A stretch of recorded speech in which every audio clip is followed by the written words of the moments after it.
Alright, YouTube.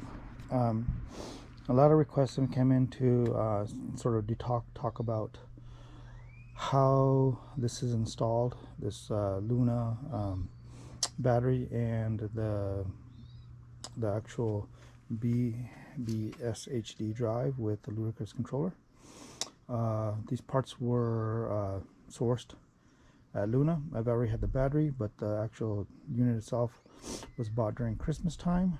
So this is what it requires to install this. Let me go through step-by-step procedure first. I'm making this video because the next video that will be coming out will be a sponsored video by another company that makes mid-drive motors, and that motor will be a 5,000 watt motor, which combined with the rear motor will give it a lot more power. I mean, a lot more power.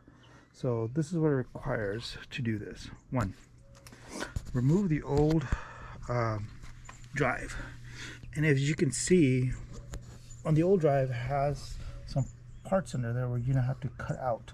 I'm not sure if you can see this clearly, but there's some pieces in there that require cutting.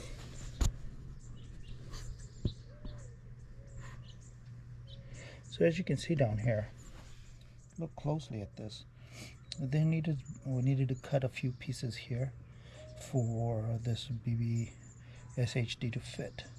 That was the only real major modification that's required from this frame, because the drive didn't want to fit in there. So you gotta cut it off, maybe grind it down a bit, and it gives you a sort of it's a better fit. The barrel size is 120 millimeters. So that being said, so that's done. The next step would be to add in your other drive here. So we have a side drive, throttle on your left side, and also the controlling unit of the throttle. And then we also have the standard RX one right here. And then the mounting of the unit display for the Befeng mid drive is mounted to the middle of the steering wheel column here. There's a few wires I didn't use. I didn't use the brake cutoff switches, and I didn't use some of these, so I just kind of taped them off, so didn't really require them, just in case water doesn't get into these. So I did that, and then if you can see down here, wires are pretty much just dangling. Speed sensor wire. Could really care for the speed sensor. Just use a speed sensor from the RX hub motor, so that's being used. So these are just kind of dangling here. I should probably seal this up so there's no water getting to this. As you can see, here's the other side of the drive, and so the nut that hold these things together right here. So yeah, it's actually quite simple to do this upgrade.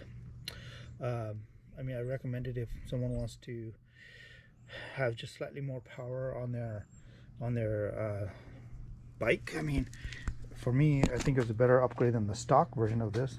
I wouldn't necessarily like using the stock version because it can't really do hills. This thing can do hills, but you know, like I said, I made this video for the sake of I'm gonna tear this down in the next few days, put on the new motor, and for the new motor I will do a detailed build on the new motor, as it is a sponsored video. So please look forward to it. And yeah, I'm kind of new at doing these, I guess, these videos kind of explaining how to do this. I apologize, I just don't have the patience to explain it. I'm not good at explaining it. So but hopefully you get the thing. But I do try to answer all the questions that are posted on the YouTube channel, so please go ahead and subscribe and keep asking questions. I'll do my best to post this stuff. This is sort of my hobby bike here.